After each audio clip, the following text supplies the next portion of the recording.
Hi friends, welcome to my dream home guide. Friends, మీరు ఇల్లు కడుతూ ఏ ఫ్లోరింగ్ వేయించాలని తెలియక ఇబ్బంది పడుతున్నారా? సో ఏ ఫ్లోరింగ్ వేయించాలో తెలియకుండా ఇబ్బంది పడుతున్న వారి కోసం అయితే ఈ వీడియో అండి. సో ఫ్రెండ్స్, ఈరోజు వీడియోలో మార్బుల్స్కి అండ్ టైల్స్కి మధ్య తేడాలేంటి, ఏది వేసుకుంటే బాగుంటుంది, ఏ వేసుకుంటే ఎవరు ఏ టైల్స్ వేసుకోవాలి, ఏ మార్బుల్స్ వేసుకోవాలనే విషయాలు పెద్దగా సుత్తి లేకుండా అవసరమైన విషయాలు మాత్రమే ఈ 3 నిమిషాల వీడియో మీకు ఎంతో ఉపయోగపడుతుంది. ఎక్కడ కూడా స్క్రిప్ట్ చేయకుండా వీడియో మొత్తం చూడండి. అలాగే మేము చెప్పే కంటెంట్ నచ్చిన వాళ్ళు వీడియోకి లైక్ చేయండి. అలాగే సొంతిల్లు కట్టుకోవాలనుకొని గోల్ పెట్టుకున్న వాళ్ళందరూ కూడా వీడియోకి లైక్ చేయండి. దీని ద్వారా వీడియోకి లైక్ చేయడం ద్వారా ఎంతమంది సొంతిల్లు కట్టుకోవడానికి గోల్గా మార్చుకున్నారనే విషయం మాకు కూడా తెలుస్తుంది. అలాగే మరికొంతమంది మన సబ్స్క్రైబర్స్లో కొంతమందికి మీరు ఇన్స్పైరింగ్గా నిలబడతారు. మన సబ్స్క్రైబర్స్ అందరూ కూడా మీ గోల్ నెరవేరాలని కోరుకుంటారు కాబట్టి మీ గోల్ త్వరగా నెరవేరడానికి కూడా అవకాశం ఉంటుంది. అలాగే ఎక్కువ మంది ఇల్లులు కట్టుకోవాలనుకునే వాళ్ళు ఉంటే ఎక్కువ లైక్లు వస్తాయి కాబట్టి మా ఛానల్ నుంచి కూడా ఇల్లు కట్టుకోవాలనుకునే వారికి మంచిగా ఉపయోగపడే వీడియోలను అయితే త్వరగా అప్లోడ్ చేయడం జరుగుతుంది ఫ్రెండ్స్. సో ఇంకా లేట్ చేయకుండా ఈరోజు వీడియోని స్టార్ట్ చేద్దాం. So friends, marble versus tiles చూసుకున్నట్టయితే మార్బుల్ అనేది నేచురల్ స్టోన్ అండి. ఇది అందరికి తెలిసిన విషయమే. అద్భుతంగా అందంగా ఉంటుంది. అలాగే ప్రతి ఒక్క మార్బుల్ స్టోన్ అనేది కూడా యూనిక్ ప్యాటర్న్ కలిగి ఉంటుంది. కానీ వెట్టిఫైడ్ టైల్స్ మాత్రం మానవ నిర్మితమైనవి, సహజంగా మానవులు తయారు చేసినవి. మోడ్రన్ డిజైన్ అండి ఇది. టైల్స్ అనేవి మోడ్రన్ డిజైను. కాన్స్టెంట్గా లుక్ కావాలంటే టైల్స్ వేసుకోవడం బెటర్ అండి.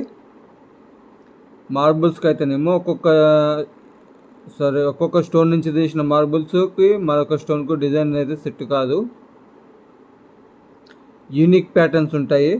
ఫ్రెండ్స్, సెకండ్ పాయింట్ చూసుకున్నట్టయితే మార్బుల్స్ అనేది సాఫ్ట్ కావడం వల్ల స్క్రాచెస్ అనేవి ఈజీగా పడతాయి. మార్బుల్స్ పైన స్క్రాచెస్ తొందరగా పడుతుంటాయి.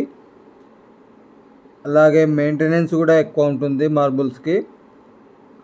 అప్పుడప్పుడు పాలిషింగ్ చేయించడం అవసరం అవుతుంది. అదే వెట్టిఫైడ్ టైల్స్లో చూసుకున్నట్టయితే టైల్స్ అనేది హార్డ్గా ఉంటుంది, డ్యూరబిలిటీ ఎక్కువ ఉంటుంది. అలాగే వాటర్ రెసిస్టెన్స్గా కూడా ఉపయోగపడుతుంది. మెయింటెనెన్స్ అనేది చాలా తక్కువగా ఉంటుంది. మరి ఇప్పుడు థర్డ్ పాయింట్ చూసుకున్నట్టయితే మార్బుల్స్కి కట్టింగు ఫిక్సింగు కష్టంగా ఉంటుంది. కటింగ్ చేయడం కష్టమవుతుంది, అలాగే ఫిక్సింగ్ చేయడం కూడా కష్టమవుతుంది. కాబట్టి వెయిట్ కూడా ఎక్కువ ఉంటుంది. కాబట్టి లేబర్ ఛార్జెస్ అనేవి ఎక్కువ అవుతుంటాయి. మార్బుల్ వేసుకోవాలనుకుంటే లేబర్ ఛార్జెస్ ఎక్కువ అవుతుంటాయి. ఇది కూడా గమనించాలి.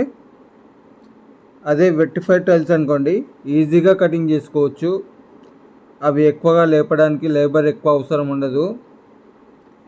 అలాగే ఈజీగా కటింగ్ చేసుకోవచ్చు, ఈజీగా ఫిక్స్ చేసుకోవచ్చు. పని అనేది చాలా తొందరగా అయిపోతుంది. మార్బుల్తో పోల్చుకున్నప్పటికీ చాలా తొందరగా టైల్స్ వేయడం పని అనేది ఈజీగా అవుతుంది. సో అందువల్ల ఏంటంటే ఖర్చు అనేది కూడా మార్బుల్కి తక్కువ అవుతుంది. మార్బుల్కి ఖర్చు ఎక్కువ వస్తుంది, టైల్స్కి అనేది ఖర్చు తక్కువ వస్తుందండి. ఇప్పుడు మనం నెంబర్ 4th పాయింట్ చూసుకున్నట్టయితే క్లాసిక్గా రిచ్ లుక్ కావాలంటే మార్బుల్ వేసుకోవడం చాలా బెటర్ అండి. లేదా ప్రాక్టికల్గా మోడ్రన్ లుక్ కావాలంటే వెట్టిఫైడ్ టైల్స్ వేసుకోవడం బాగుంటుంది.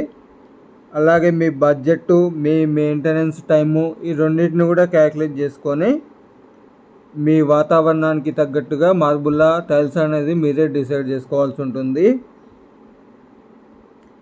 మీరే మీ టైము మెయింటైన్ చేసుకునే కెపాసిటీ టైము మీకు ఉండి బడ్జెట్ ప్రాబ్లం లేదనుకునే వాళ్ళు ఉంటే మార్బుల్కి ప్రిఫరెన్స్ చేయండి. లేదు బడ్జెట్ కొంచెం ప్రాబ్లంగా ఉంది, మెయింటెనెన్స్ కష్టం, టైం కేటాయించలేని వాళ్ళు ఉంటే వెట్టిఫైడ్ టైల్స్ వేసుకోవడం బెటర్ అండి. సో ఫ్రెండ్స్, ఈరోజు వీడియోలో మార్బుల్ వర్సెస్ టైల్స్ గురించి తెలుసుకున్నాం కదా. మరి నెక్స్ట్ వీడియోలో మరికొన్ని ఇంట్రెస్టింగ్ విషయాలతో నెక్స్ట్ వీడియోలో కలుసుకుందాం ఫ్రెండ్స్. సో ఫ్రెండ్స్, ఇలాంటి మరిన్ని హౌస్ కన్స్ట్రక్షన్ సంబంధించిన టిప్స్ కోసం మా ఛానల్ని సబ్స్క్రైబ్ చేసుకోండి, అలాగే ఫాలో అవ్వండి. మీ అభిప్రాయాన్ని కూడా కామెంట్ సెక్షన్లో పోస్ట్ చేయండి. అలాగే మీరు ఇంకొక మంచి పని చేయాలండి. ఏంటంటే, ఈ వీడియో చూస్తున్న వాళ్ళందరిలో ఇల్లు కట్టుకోవాలని గోల్ పెట్టుకున్న వాళ్ళు ఉన్నారు కదా, వాళ్ళందరూ ఈ వీడియోకి లైక్ చేస్తుంటారు. సో ఎంతమంది అయితే లైక్ చేస్తున్నారో వారందరూ గోల్ ఏంది, ఇల్లు కట్టుకోవాలనే గోల్ నెరవేరాలని మీ తరపు నుంచి బెస్ట్ విషెస్ని కామెంట్ సెక్షన్లో వారికి తెలియజేయండి. సో వాళ్ళ ఇల్లు కట్టుకోవాలనే ఆశ తొందరగా నెరవేరాలని మీరు కూడా ప్రార్థించండి. Thank you friends, bye bye.